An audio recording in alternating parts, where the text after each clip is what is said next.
Let's talk, let's talk. What you wanna talk about? Let's talk, let's talk. What you wanna talk about? Kitchen talk, let's talk.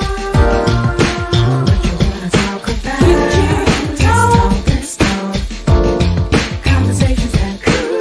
Kitchen talk, let's talk. What you wanna talk about? Kitchen talk, let's talk. Conversations that cool. Let's talk, let's talk. What you wanna talk about? Let's talk, let's talk. What you wanna talk about?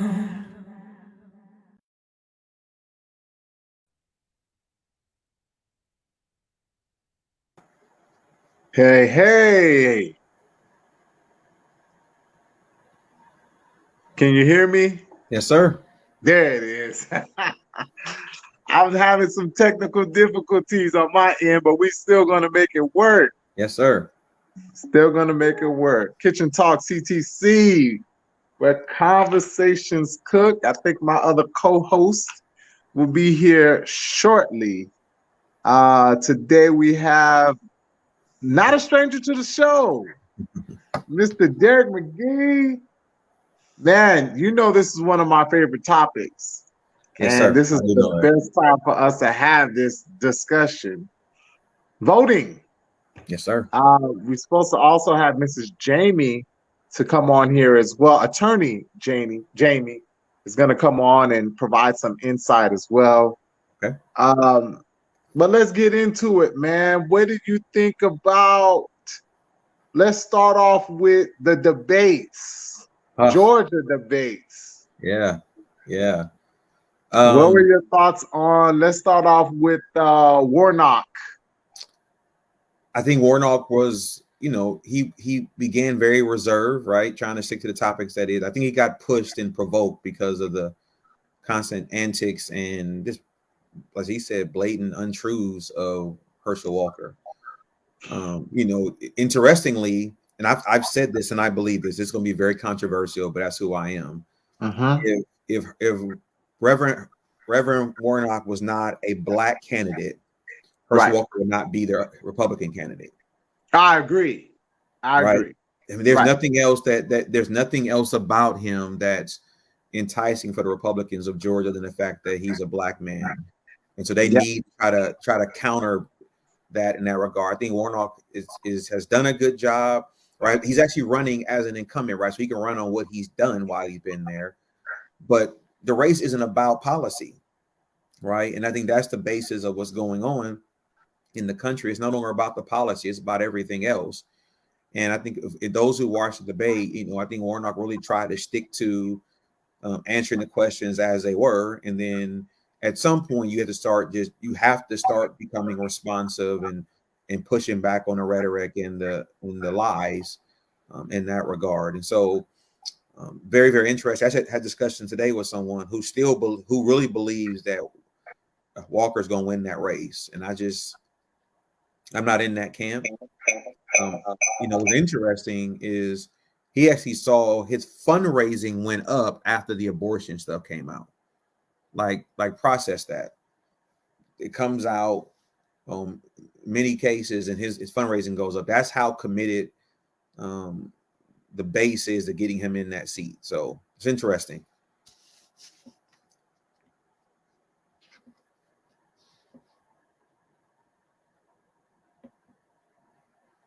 It has you on mute. Oh, okay. There you go. There we go. All right, here we go. There we go. Uh-oh. It's trouble now. It's trouble. What's going on, good people? Listen, y'all know how we come late to the picnic.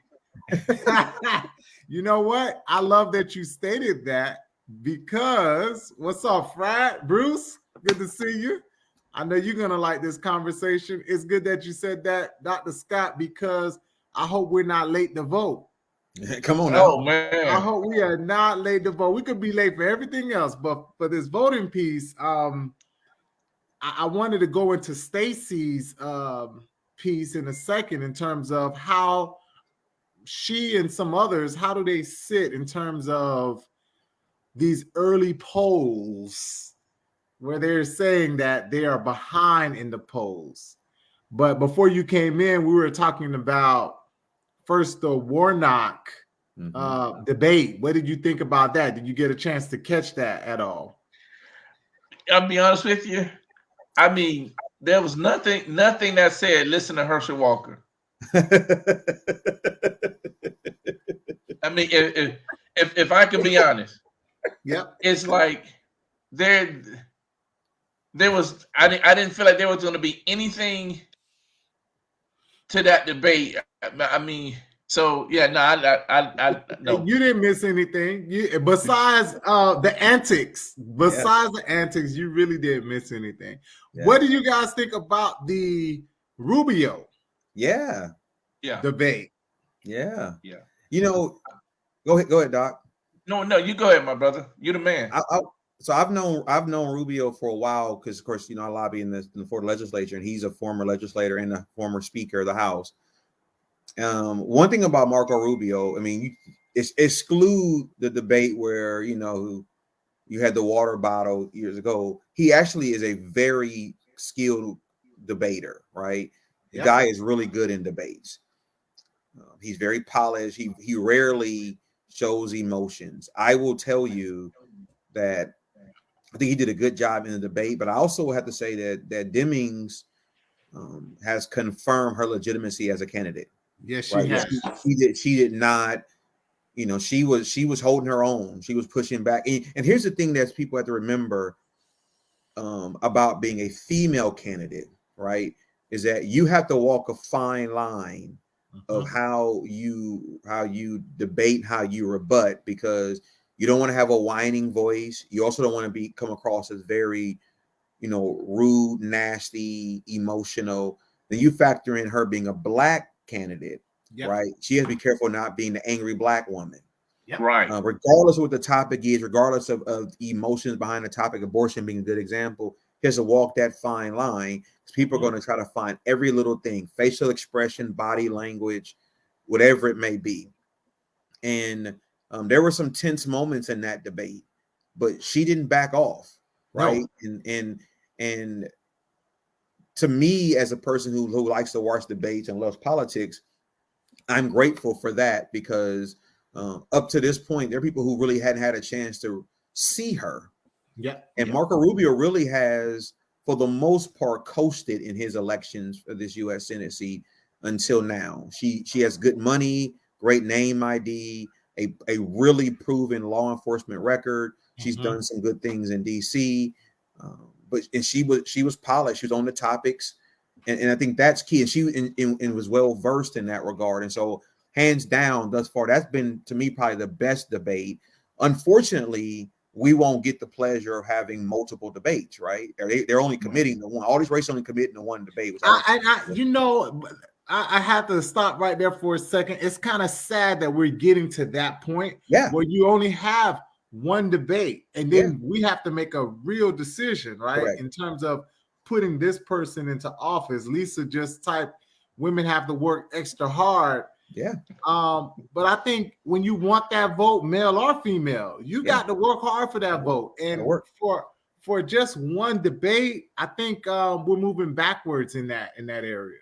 Now, and I think for the listening audience, I think it's important to put on record that there's only one debate in the U.S. Senate race here, in the gubernatorial race, mainly because the incumbents have only committed to one debate, not because their opponents want more rates. They want more debate because they recognize and realize, you know, this is what you're trying to get in front of the voting population and get your out there. As an incumbent, you want to really try to handcuff your I'm using the word opponent for this context as much as possible, not give them that platform, especially with the way Congresswoman Demings performed. You know, if I'm the Rubio camp, I definitely don't want to give her too much airtime of a debate because she was very polished, and I think that's the thing you want to try to undercut is not giving her a chance to go toe to toe with him. I agree. I think he made some missteps, and Yeah. she picked up on it quickly, Yeah. which is what you want to do. Correct. Especially one that politicians get dinged on a lot is, you said you were going to do X, and here we are years later, and you still haven't done it. But more importantly, you switch what you said you was going to do and say, no, I want to do something different. So, Yeah. you know, it's hard. But I was just going to say, I like the fact that that's the moderator. Yeah. Yes. Even pounced on that. You know. Yeah. But and that's another thing in terms of debates. We need to have really good moderators. There you go. Somebody that's really keen is going to pick up and say, nah, let's go back to that. You said this, and kind of challenge all of the candidates, right? So not just one, but on all both sides, really not just one, but challenge both. That's correct. Right. That's right. Yeah. Correct. Right. But because I definitely at the end of the we need day, more. Yeah, because at the end of the day, as a person, a black person, American, you want the best candidate. Yeah. And you want to be able to, you want someone who's going to call both sides out when they're, you know what I mean? Because at the end of the day, it's time out for politics as usual. And just, we don't want to just get someone in just to say, oh, they're going to get in, and then they're not going to do anything to meet the needs of your community. Correct. You know, I like that. And at the end of the day, you know, because at the end of the day, I mean, and again, you know, we are one America, but we are a melting pot. Correct. And every group is making sure that they have someone from their group represented to make sure that the needs of their specific community within America is taken care of. And, I like that you said that. And I think that's one of the biggest things. We always talk about that because in the black community, we're so fragmented. We're so divided on what it means to our community and who represents our community best. Yep. I like that you said we want to have the best person represent us. And I thought about that with Herschel Walker, right? And this other race. So you have candidates who are clearly not the best person for the job, right? So whether it's Democrat or Republican, I think we should, as a country, start moving towards electing folks who are the best fit for the job, right? So I want to see the best candidate, whether it's Democrat or Republican, go against each other. Let's put the best against the best so that we have the best for the race. Does that make sense? No, that makes a lot of sense. Yeah. And unfortunately, and Lisa asked a question. Yeah, Lisa asked a question. How do you recognize who's the best candidate? How do you know who's the best candidate? Good question. What do you guys think? So that's a really good question. And here is the danger of responding to that question. Some people respond to that question by their disdain for the incumbent or the disdain for the opposing party, right? Again, let's use the Warnock in the Herschel Walker race. I said earlier, Doc, before you got on, were it not for Warnock being a black man, Herschel Walker would not be the Republican nominee in Georgia. There's nothing about Herschel Walker that is representative of what they want to have, but because they need to be able to offset a polished, educated, well-spoken, influential black man, you have Herschel Walker, and you know Herschel Walker is running on rhetoric, so he's not the best candidate. But here is the thing. The thing is, if you look at the primary race that Herschel Walker ultimately won, there were other people in that race, Republican side, who were definitely way more qualified. The problem is they didn't look like Warnock. And so you think about the best candidate, usually the best candidate in a lot of races are most times the most underfunded, right? Money plays a major role in races. That's why you go to the Val Demings race. Val Demings has raised a lot of money, right? And so when I say she's a formidable opponent, it's not just because she's well-spoken, things of that nature. She's also neck and neck with Rubio from a dollars and cents standpoint. And so when he's on TV, she's on TV. He's on the radio, she's on the radio, right? So she's literally able to go back and forth with him. If you look at the Ron DeSantis, Charlie Crist race, Ron DeSantis is up 23-1 money-wise in that race. So like literally, there's no way you can compete with that type of money. So the best candidate for most times is the most underfunded person in the race. And the danger with that is that person then is unable to get their message out to a larger population. Let me give you a great example. If you go back to gubernatorial race of 2018 that Andrew Gillum was in, most polls Andrew was down, right? Andrew actually was to the point of running out of money. Rumor had it he was going to drop out of the race, so on and so forth. What Andrew Gillum and his camp did, that was just I don't want to say miraculous, but it was awesome, was they used the phone and maximized social media. And they took their message from their phone right to the people. And guess what they realized? That's free. Mm-hmm. All that's free. And because all that's free, I'm not exhausting my money. And so then Andrew will go to mom and pop locations, so on and so forth. The reason why I'm highlighting that is because there was no other way he's going to be able to last in that race if it came down to this money alone. He didn't have any, but he took it to where the people were. And I say that to say, back to Lisa's question, in the traditional way of campaigning, money makes a matter. This is the reason why the Florida Democratic Party struggles in Florida, because they cannot compete from a dollars and cents standpoint. And so the people, they have a hard time getting candidates. This is why you have Charlie Crist again running. Forget about ideology. It's because Charlie Crist can raise money, right? Mm-hmm. And so good people that you may want to see can't get the money together, and that's a challenge in these regards. And then when it comes down to it, you may have money, but then you run out of money too soon, right? Like people have money. You're going to see their money really in circulation the next 2 weeks, especially the last week going into the election. That's really when you start buying, getting on TV, getting on radio. That's when you sit on your money until then. If you're spending a lot of money right now, it's almost desperate spending. You wait till the 7 days before you start spending a lot of money because you're ready to really get your name out there in an overwhelming place. Grassroots still matters, but you got to be able to go on TV. Okay, before we continue to answer this question, Jamie. Guys, I'm so sorry I'm late. Hi. It's all good. Hello. Welcome to the kitchen. This conversation is already heated. Hey, y'all are cooking up something. I can tell. Oh, man. So the question Lisa posed was, how do you know it's a good candidate? Yeah. We've already talked about the Warnock debate. We touched on the Rubio debate. Okay. And that question was brought up. And Darrick, I really do like your response to how do we know it's a good candidate? Yeah. And I do agree with you. Money plays a big factor. What do you think, Doc? Yeah, I was just going to say, too, a lot of times, too, we don't even know if the best candidate is being brought to us by the party. Yes. Because, again, a lot of times the party they're pushing someone who sometimes is just a figurehead and is really just going to do what go along with the status quo and do what they want to do.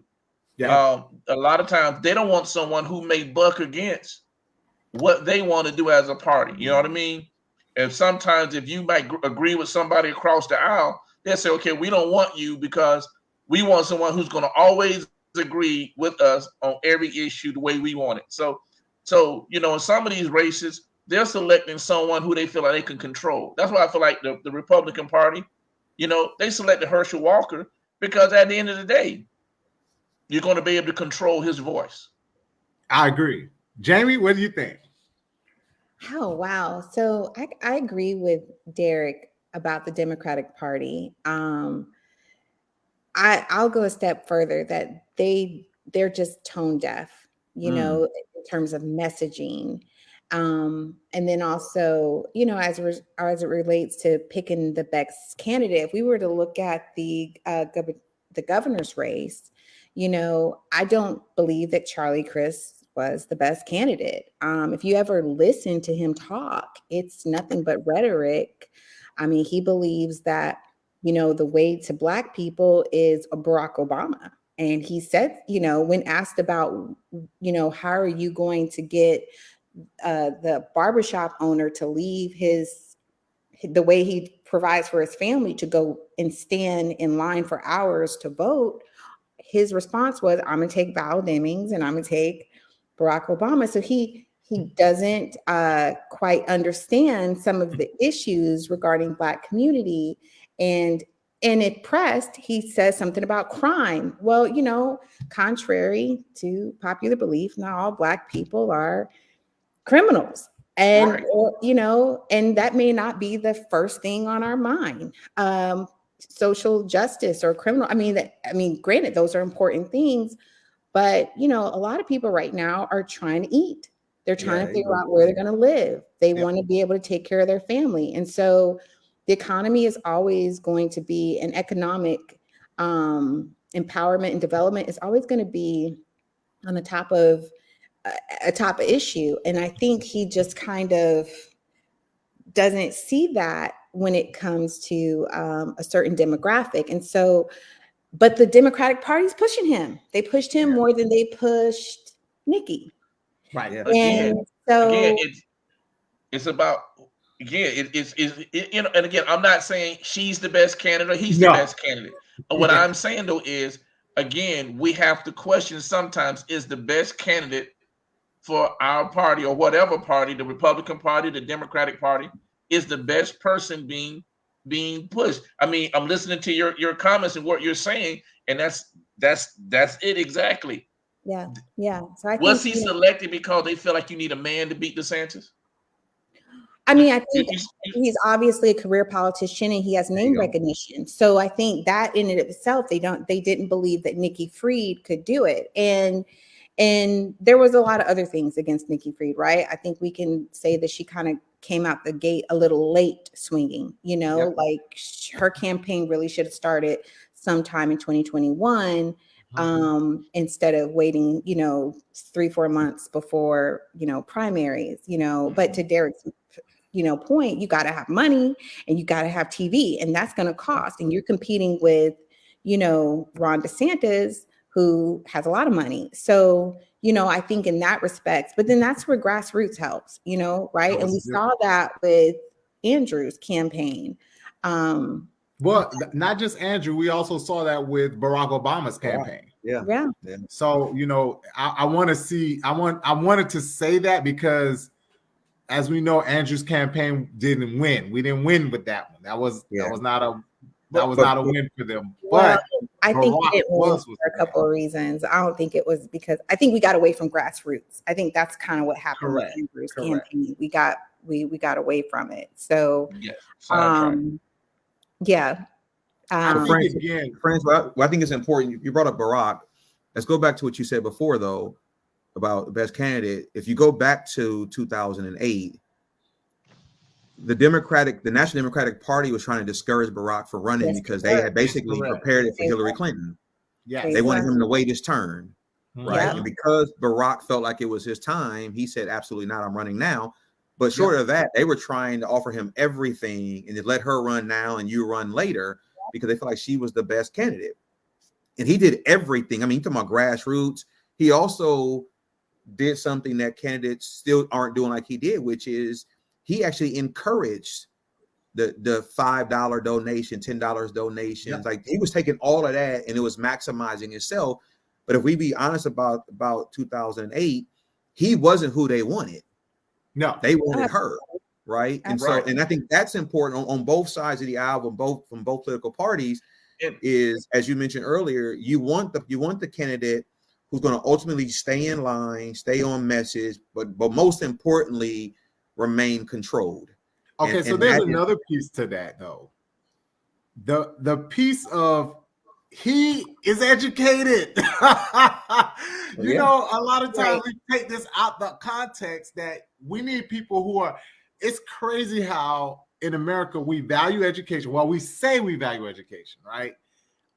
We talk about some of these prestigious schools, but when it comes to having people in power, people who are essentially leading the country, it's not always the person with the the skills, the ability, the mindset, the grit. I'm just saying, if we're talking about, and again, this is for both sides. I think if we're going to actually put people in place, we should be putting our best people forward. And I agree with what Barack did. I'm not going to wait because you're telling me it's my time. I'm not going to wait for a group to tell me when to move, when I know that I'm capable, I have the skill sets, I have the ability, and I know I have the chance to win, right? And even at that time, I didn't think Hillary was the person for the job. Right. I think she would have done like most of these other politicians have done, which is, I'm a career politician. I'm going to just get in place. I'm going to just make some, decisions. Who's make the choices of our candidate? It's hard. I think Lisa LeRae does. Lisa LeRae does. That's who makes it. Lisa LeRae. I know, Lisa. The parties really do make the choice. I will say this. I think that Barack is an anomaly. Yes. I think we look at that sometimes as a prototype, but I think that there was accumulation, like a perfect storm, if you will. We were tired of the same old. Right. We were just coming out of a depression or about to go into one, or however you want to look at it, and a recession rather. Right. And so I think that was an anomaly. But I think that one thing I will say is that the Republicans do better than Democrats do is they either know what the messaging is, for their voter, or they create the messaging and get them to buy into that messaging. And they're very, I would say, kind of like, it's across, the messaging is across the board all around the country, right? It's very systematic, very robotic, it's very intentional. Whereas Democrats are all over the place, and we're usually a few years behind. Okay, I have a question for you to really, for everybody. This is a good one. We keep telling people to go and vote.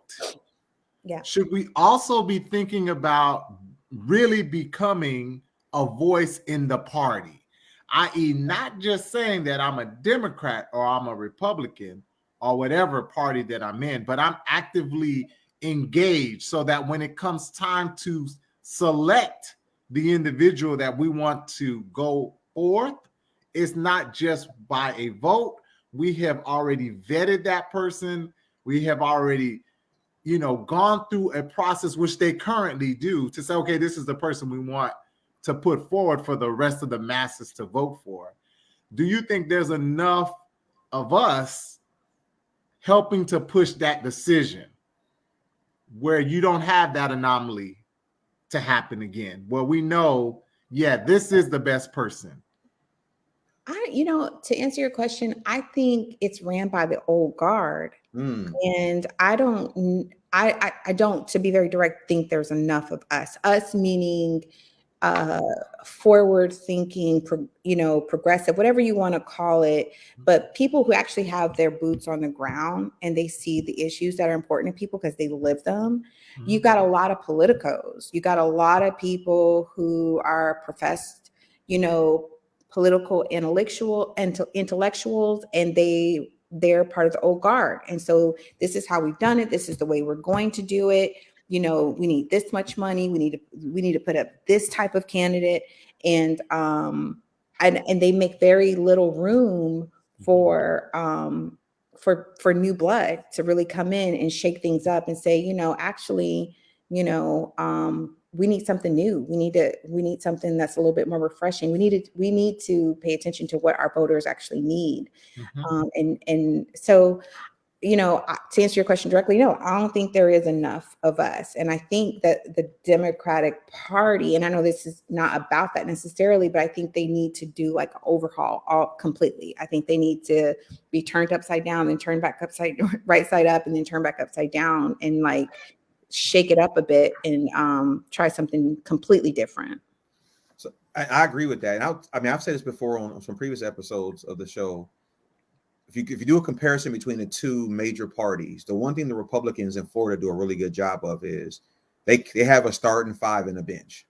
Like right now, today, as we're sitting here, Republicans are already preparing for 2026 open ticket gubernatorial race. Correct. I can name at least 5 candidates right now that are positioning themselves for 2026 that are currently in office now. That's going to use their office to get their message out for 2026, right? Because of that, you always have that rotation going. Yep.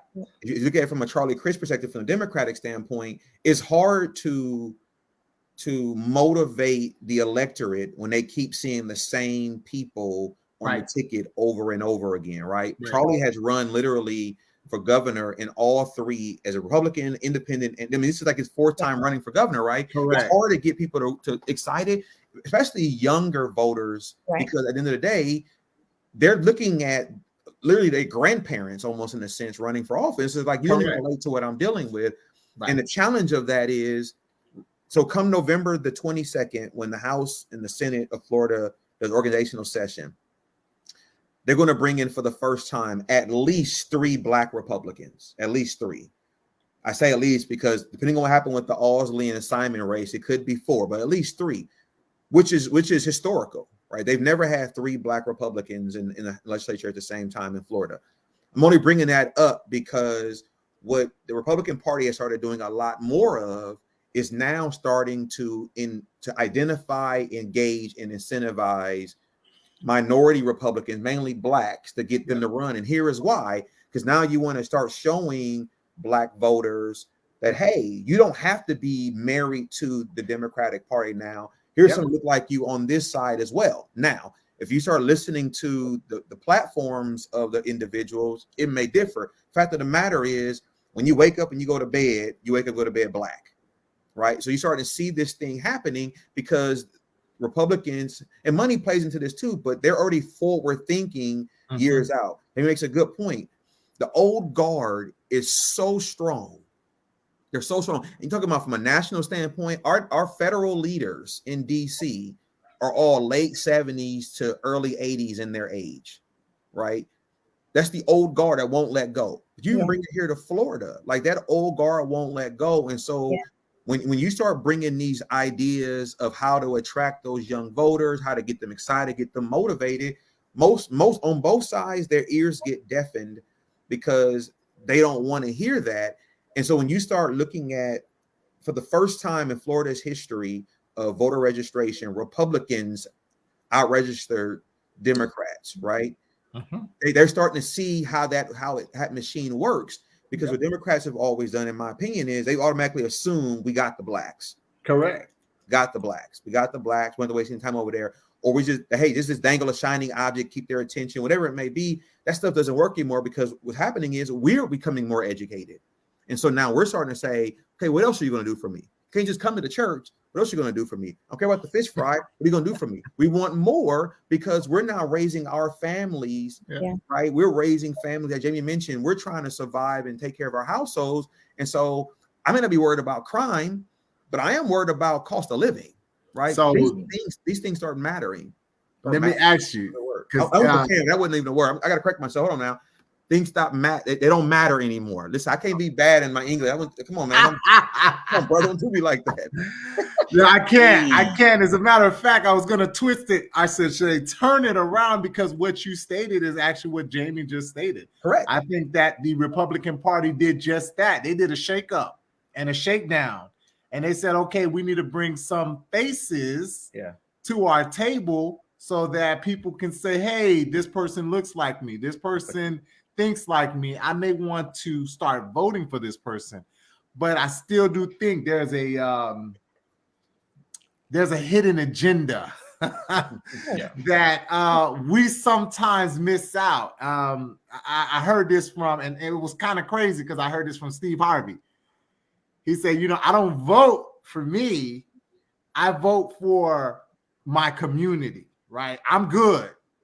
I'm really voting for the people who don't have a voice because I could vote for this other person who aligns with my views, who aligns with my pockets.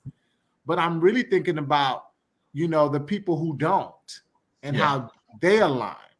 Dr. Scott, what do you think? You know what I was thinking? I was thinking about how, and just stay with me for a second. You know how they say, don't tell a person what to think, but teach them how to think? Yes. You know what I'm saying? And so we say that, yet and still we have a large percentage of the population who don't want to put the work in to think. I just said that in my class. Most people want to be led. Yep. Yes.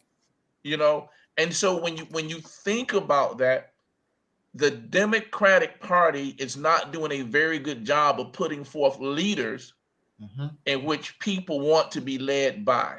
Yes. Which makes it difficult to galvanize and get those people going. Because again, a lot of times your message is not resonating with me in the sense that in which I want to follow.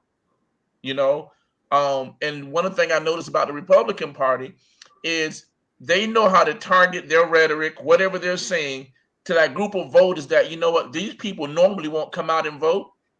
But if I get them stirred up enough, they're going to come out and vote. The other group, they're going to vote regardless because they understand at the end of the day, this is our core values. This is what we do. This is what we believe. These are the core things. So I just think, and is that sometimes we have to do a better job. And it goes back to what you were saying too, of vetting the candidates. Yep. You know what I mean? Putting, doing a good job using things like this particular show, whatever, to really go down and break down the candidates and break down their history, and so that the people really get to see, hey, look, this is who this person track record says they are.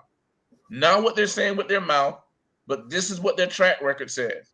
Now you have the civil duty, the responsibility now to go out and vote based on understanding these particular things, but giving them more information and trying to help them to really think and not just be, just herd it towards, oh, we're just going to herd them to the poll. They'll come out. No, give them something to really chew on and sink their teeth into.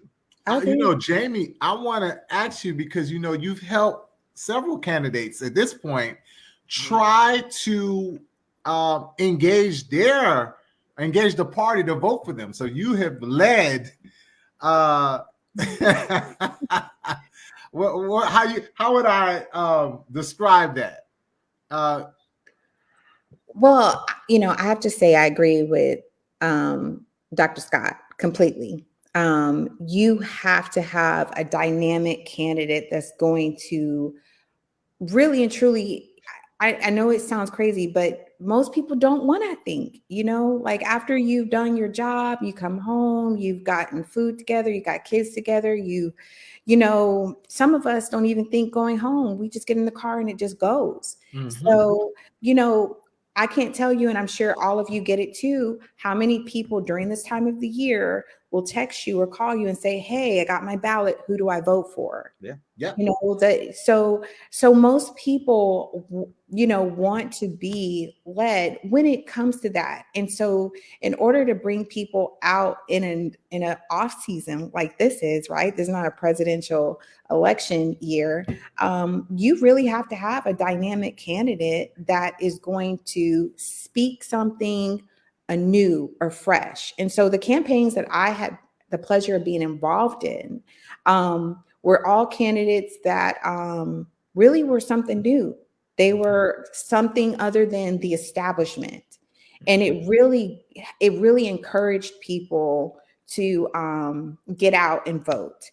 And so, I think there's something to be said about breaking away from the establishment and having a different vision and being able to articulate that. But I think more importantly, the Democratic Party just has to do a better job of getting somebody out there that's dynamic. I mean, let's just be real. Chris is just not dynamic, and I'm not, I like him, but I can't see him getting the Tallahassee employee that is picking up trash or emptying out trash, and they're doing it from 7 to 7, to say, okay, I'm going to take a couple hours that I'm given, to go and vote today. I'm going to take that to go vote for him. I can't see it. I don't think he brings that out of people. And so, that's crazy because Lisa just asked that question, how important is the midterm? Yeah. Right. So here, the midterm is not as glamorous or as drama, as a regular election, but the value, the importance of it holds so much weight, for the current president, as well as moving forward to the next president. So what can we do to get them out besides, having that charismatic leader, new voice, new vision? What can we do? I like the piece where you said, they got to take the day off to go or an hour off to go and vote. I think our country has to do something in terms of saying, hey, because it's a voting day, you get the day off. Now, I've thought about this and I say, what? People still might not go and vote, even though they got the day off. Yeah. Oh, man. So I think there's a lot that we need to do to spark that interest for our midterm elections. But there's another piece I wanted to hit back on, Darrick, is how important is it to have that information? Jamie, you kind of talked about it as well. We have candidates now who have platforms that are not really platforms. It's just a bunch of few things on the line. So when it's time to go and vote, they calling me like, hey, friends, who should I vote for? I go to the candidate's platform and there's nothing for me to really gauge to say, this is why I should vote for this person. Our current governor literally had nothing on his platform, but still won the race. How do you, what do we do? So all of this is strategic, though. I mean, I think we got to be honest about it. It's strategic. And truthfully, I mean, when the candidates are not putting any material out there, it's all strategic. It also speaks to the times that we're in. When Rick Scott won governor in 2010, he ran with a 777 plan, right? It was very detailed on his website. But if you ever ask anybody, what was Rick Scott's platform? What are they going to say? Jobs. That's all he talked about, right? Everywhere he went, that was the only thing he talked about was jobs. Every audience, every setting, that was it. Jobs, jobs, jobs. And it may have worn you out, may have frustrated you. But if you go back to when he ran, he wasn't a Republican nominee. Guy they wanted. Everybody was behind Bill McCullum. He beats McCullum. That was the year Sink's supposed to become governor. He beat Sink. He had a 777 plan that most people don't know anything about, because ultimately it went from, this 777 plan, all of a sudden it was like 7 years, 7 million, 700,000, something like that. They went from that to one word because the shift was taking place. So also remember now, Rick Scott and others came in on a Tea Party wave. Yes. Right. That wave put a lot of people in office that probably wouldn't have got any other way. But that was the beginning of less platform. If you look at when he ran in 2014 and won, right, when he beat Charlie Crist, he didn't have a thick platform. He did not have the same thing he had 4 years prior, because that's correct. The electorate was no longer going to your website trying to download a long platform. They weren't doing it anymore. So now what you're doing is you're doing a couple of TV ads, you're doing some social media things of that nature. Most of these candidates are now putting everything in your face through social media platforming. And here is why. Or your mailbox. The studies have proven it is that people's attention span is no longer what it used to be because of social media usage, right? And so all of a sudden now, nobody's going to sit down and read a 3 or 4 or 5 or 6 page platform. That's true. You got to give it to them quick, fast, in a hurry, right? And so when you look at it from that standpoint, it's very hard to. I'm a nerd, dude. Like, listen, I'm a nerd, right? This stuff, I get excited about this stuff, right? So I'm gonna sit and read everything I can, question everything. So not only do I work in politics and lobby, I also pastor. So on Monday night, for example, Monday coming up, I'm doing a whole live video with my church on help me understand my ballot. Literally walking them through the ballot, not endorsing anybody, walking through every race, hear who the individuals are, things of that nature, because most people on the back of my church have no idea who these people are, right? Yeah. And these ballots are getting thicker and thicker. And I'm gonna say this to you all, a little off topic, but it's important. The pressure on the ballot for the Democrats is exactly the pressure on the ballot in Democrats really is Val Demings. And here's why it's on Val. Val's the first race on the ballot. Yep. Right. So she needs to turn out enough people interested in her race, have everybody else down ticket. And that's the challenge. If you go back to Andrew's race, when Andrew got to the general, I feel like the Democratic Party put every other Democratic candidate on his bandwagon. So now you're being drugged down. You're right. By other races that can't raise money or win. Now they're wanting you to help uplift these individuals. And so you're compromising everything. When you look at candidates, most candidates, let's use the House, Florida House, right? There's 78 Republicans out of 120 right now. Most of them have no real platform, none whatsoever. What they're good at is the rhetoric. Mm-hmm. And here's the thing, as Amy said earlier, the rhetoric is literally what people are going after now. It's that one or two sound bites, right? If you look at the commercial they have about Oz and ask her, "You take any money from anybody?" and she says, she said yes. Yes. Right? Now, if you know anything about it, you know there was some editing done. Right. But nobody's gonna go look for the original video. Right. They're gonna judge it based on what they see, because that's how it's being done now. And the challenge for these races is I'm not motivated, right? I like all this stuff. I'm not motivated to do anything either, because it's the same old. Like there's nothing about Charlie Crist that makes me feel like it's going to be different this go around, right? No. Camera's on, he's great. Substance is not there. You know what you're getting yourself into. You absolutely know what you're getting yourself into.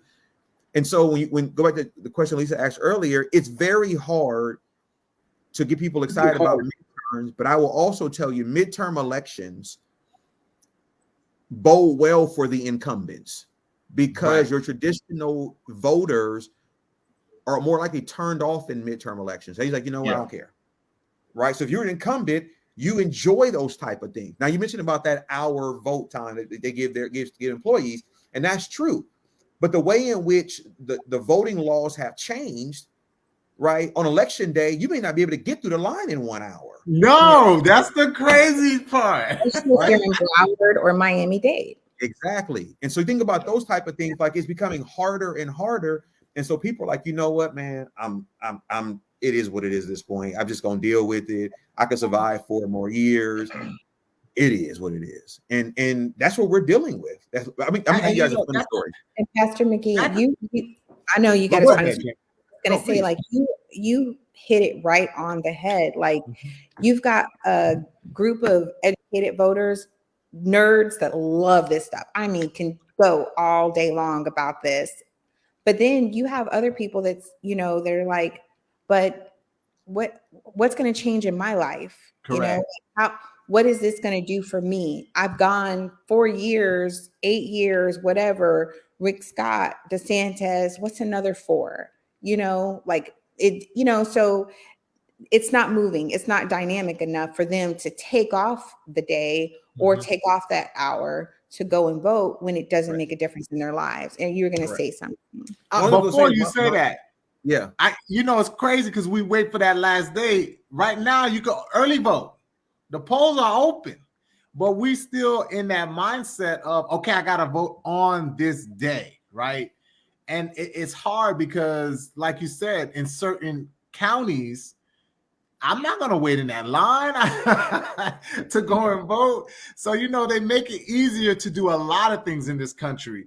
But the one thing that's not as easy is the voting process. Yeah. And the part that we have as an easy piece in terms of only early voting, we're not taking advantage of it. I have a quick question. Has anybody in here already voted? I did vote by mail. There it is. So I don't know. Is it a trust factor?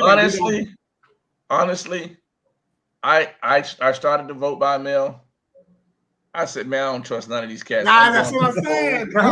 Doc, here's what's interesting. I did vote by mail, and shockingly, I got an email today from the supervisor of election saying your vote has been counted. That we received your mail-in, your vote's been counted. I was blown. Never gotten an email before, so I'm hoping, right? Yeah. Hey, listen. That's why I'm like, you know what? I'm gonna suck it up. I'm an early vote, but but mail-in. I'm like, man, listen. All that fuss they made about, back. I said, I don't trust them. I don't trust them. Listen, man, I'm gonna tell you my funny story real quick. My mom, this is like generational, right? My mom said, help me with my ballot. I was walking through the ballot for the primary. We got the District 8. Walking through all the candidates. And I got to Gallup's name. And she was like, he sent me a brochure. I'm voting for him. I said, well, Mom, let me tell you about it. I don't care. He sent me something. Because in my mom's mind, right, Gallup Franklin III personally sent this to her. Correct. Right. And that's all she could think about. But what I learned in that conversation is from a generational standpoint, right? Older generation, they are stuck in one way of how they're going to view a candidate. That's right. True. And they're unwavering on what they're going to do. And so that works for a while. But in our generation, we're the ones questioning everything. Right. And we ought to, and we need to, because we understand if we don't question it, those behind us behind us, they're going to completely check out the game altogether. Jamie said it earlier. We're not just thinking about crime. Exactly. We're not just thinking about race anymore. There's a bigger dynamic to how we look at society. And I think we're in different places now, right? So you have people who are in a place where they want to make sure that the dollars that they make is being used wisely. Yeah. They want to make sure that they're not losing a lot of the dollars that they make. So whether you're black or white, you want to say, hey, I want to make sure that the person who's in power is actually going to work for me, not against me. Yeah. I have a question for our experts. That's Jamie. That would be McGhee. Just a visitor. I was thinking about this, how I noticed with our younger blacks, there is a trend for more of them swinging and being attracted to the Republican Party. With some of the younger ones. I wonder, do we see the opposite? And I'm just asking, do we see the opposite with younger white? As far as you see what I'm saying? Is there anything that's attracted them to the other side? So for our younger blacks who are leaning, some of that honestly, it's the hip hop culture. Right? I mean, a lot of your hip hop rappers like Lil Wayne, Gucci Mane, a lot of those guys came out for Trump, and here's why. It was one issue: it was taxes. Right? They were getting destroyed by taxes, so they came out, and people don't look at that, but that influence is real. Correct. Right? That influence is real. And so from younger whites, listen, younger whites are growing heavily into progressive. The problem for them though is within both races. Let's use Democrats. Democratic Party has its own inner party fight, right? Because you have liberal, you have moderate, and you have the progressives, right? If you look at progressive Democrats, their frustration with the Democratic Party is you're not putting anybody up that actually speaks to me. Right. This is why Bernie Sanders actually, survived for a long time in the race. It's still relevant. He's relevant because he's speaking to the heartbeat. Now, what's interesting about that is you would think that an educated politician would try to glean from that because there's something there. They don't. The viewing is, that's just it's going to pass by. Like the Tea Party is going to pass by. And so the challenge of that, you look at young whites, is you're seeing it, but what you're seeing more than anything else, there's two things you're seeing in Florida. The first thing you're seeing in Florida is you're seeing the NPA percentage grow tremendously. They're actually leaving both major parties. Second thing you're seeing is a large percentage of that same population just discontinuing voting altogether. and that's a dangerous trend, Yeah. because they're starting to feel like either my vote doesn't count, or I vote for this person, and once they get in office, they completely change what they say they're going to do. And so they say, I don't trust the process altogether. But you said, Dr. Scott, is actually shared by a lot of young voters, which is, well, how do I know that my early vote actually did count? Like, can I really trust this process? And that's the scary thing about this. Listen, I think there's a piece in there that I disagree with you with, because I believe that Stacey has picked up on what Bernie was putting down. And she is actually galvanizing people on all fronts, young, old. She was literally at several concerts, engaging audiences. She's had people who, I'm going to give you this side note. I asked my leadership class to tell me who you believe is a leader. Of course, many of them are going to pick their parents, but several of them picked, again, your leader, the person that's influencing you.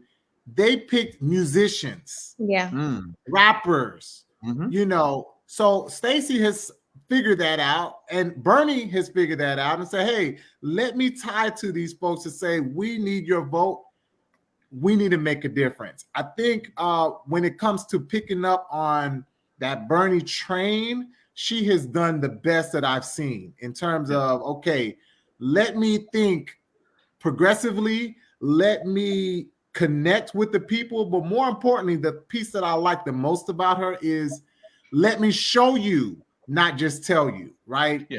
So whether I get the job or not, I'm going to show you what I can do. But I want to say this, because I think, Jamie said this earlier about President Obama. He was an anomaly. And I think Stacey Abrams is that. Because when you look at the Democratic Party as a whole, and I think that's what Pastor McGhee, Darrick, was dealing with, the party as a whole is not doing that. Yeah, she stands out. I mean, and you can just see, and she's done a great job to make sure she stayed relevant even in the off years. Correct. She kept working. But I think if you look at it as a whole, a lot of them disappeared. And then all of a sudden I haven't seen Charlie Chris till it's time to vote. and then all of a sudden now they're trying to come back. You see what I'm saying? Yeah. And when you're not getting the attention of the influencers, again, our younger generation, they are easily influenced by popularity and not by truth. Doesn't make a difference if it's true or not. It's just who's popular, what's most popular, and that's what I'm going with. And so again, I just feel like as a whole, the Democratic Party has to do a better job of really seeing and staying relevant and doing things and seeing things to energize, that group of individuals. I think, to your point and to Pastor McGhee's point, when you mentioned that you see a lot of young people moving to the Republican Party, I think you see definitely a lot of young Black men moving in that direction, more so than young Black women moving in that direction. And I think it is in part and parcel because the Republican Party has gleaned in on, I'm going to get Killer Mike to go and speak, on behalf of Herschel Walker or whomever. I'm going to get, Meek Mill. I'm going to get, Lil Wayne. I'm going to get somebody that has a platform, Kanye West, to talk about, our rhetoric. And we haven't caught on when I say we, I'm talking about Democrats in general haven't caught on that might be the way. How do you get Beyonce to go and I disagree, and I know that's the trend. And I go back to how we started the conversation. How do we pick our candidates, right? And I know this is going to be a whole nother kitchen talk, so I'm going to save it because I think we need to really dive deeper into leadership when you talk about that piece. Right? Yeah. Well, I'll say this, and I'll just use an example of when I was teaching. So I'm teaching the class pharmacokinetics, and sometimes it's difficult for students to like grab hold when it's coming from me. But I understand that sometimes they'll learn better from the students.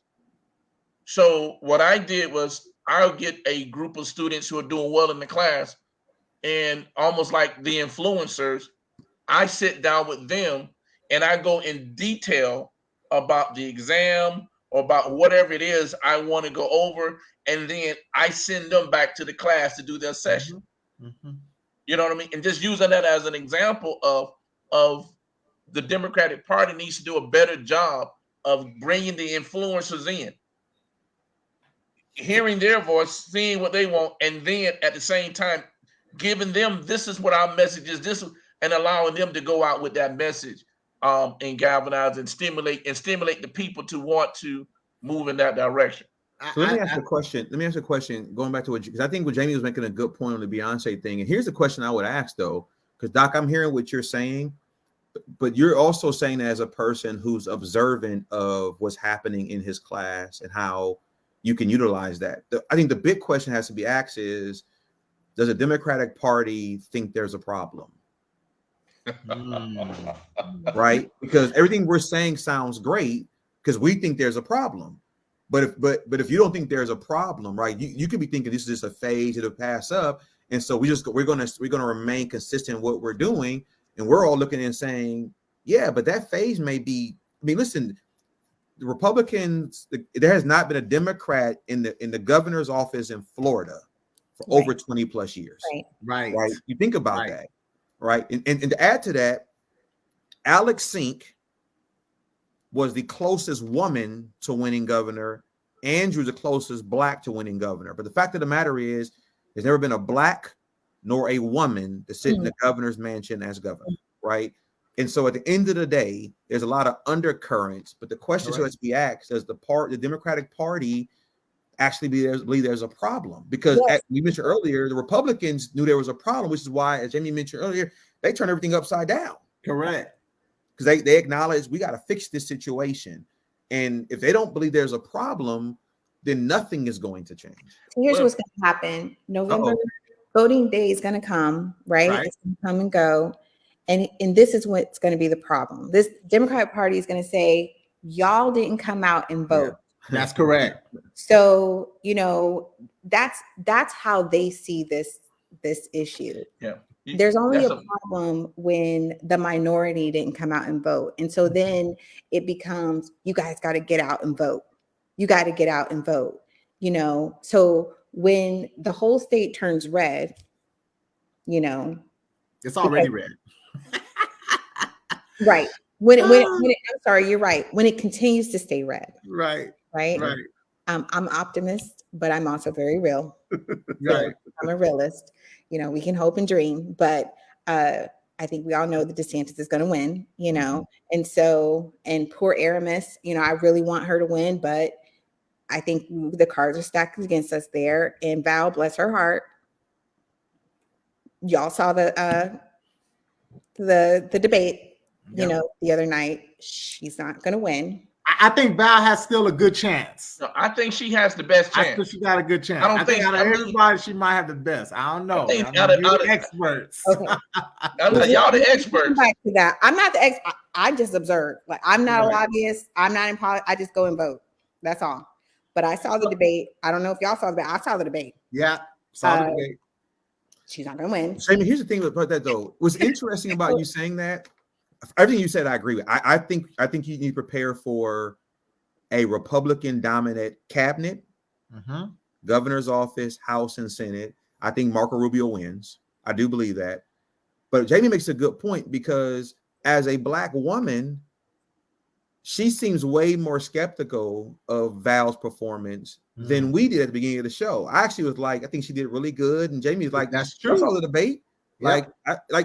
And so it's interesting, right? Because there are things that she picked up on that we didn't see. I agree. And I think that's important, right? Because that means there are other people who watch the debate that may not have seen what I thought was good as being good. That's the point I'm making. I think that's a really good observation of hers. Well, that's what happened with Andrew too. It was the I was going to say, to the question that was asked, does the Democratic Party see a problem? No, they are tone deaf, but they will blame minorities or blacks they will for losing this election. Oh, always. Right. I mean, and I would say all problems are on our backs. All problems.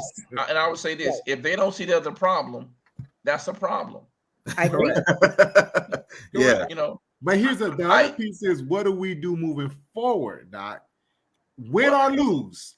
See, we keep going back to the same piece. Here's my piece. My students, my proper, all FAMU grads understand the P's. Proper planning prevents poor performance. And we're not planning properly. What can we do? Win or lose moving forward? Again, as a whole, the party, the Democratic Party, needs to get out of denial and start listening to the fact that when some people are saying that there's a problem, maybe they need to realize that, you know what, let's look into it, because there might be a problem. You know what I mean? If you're consistently not winning and you consistently blame it on, okay, this one group for not getting out and vote. And then maybe, just maybe, then I'm not giving you something to want to vote for. If that's the case, if you're saying y'all not getting out and vote, but when President Obama, when he was just Barack and he was running for office, people had something to get out and what? And vote for. And vote for. They were motivated. And so now, again, I just find, and we said this on almost every show that we talked about voting, the Democratic Party just feels like if you're black, you're supposed to vote for us. That's correct. If you don't vote for me, you're not black. Correct. You lost your culture card. You know, and what they have to realize, grandma and grandpa will still vote for you just because they're a Democrat. And on the other side, you got grandma and grandpa that's going to vote for you because you're Republican, right? But you're dealing with now where it's like, no, I'm not going to vote for you just because mom and daddy vote for you. As a matter of fact, this generation now, the fact that mom and daddy voted for you, I'm going to question. Listen, this is, again, always a hot topic. I want to say, thank you, Jamie, for coming out. You just reminded me why voting is such an important factor, because of my little guy, my main guy. We got to vote because that's the future right there. Pastor McGhee, I love what you're doing. Innovative, keep doing it. I'm hoping that your congregation is really informed on the topics. Continue to, come back and give us this good word. And of course, Brother Scott, man, your wisdom surpasses understanding, man. So this is Kitchen Talk CTC, conversations that cook. Every Thursday, we're going to be hitting this subject again. Shout out to Lisa. Shout out to Jamal on the background, who is our engineer for the night. And of course, we got to shout out JT Money. We need you guys definitely to get out to vote. We will be bringing you guys back because there are a couple of things we didn't even hit. That's how hot this topic was tonight. Thank you for showing up, and thank you for showing out. Till the next time. Bye, everybody. Peace. Adios. Follow us, YouTube, Instagram. Give us a like. Give us a follow. Thank you for coming, guys. That was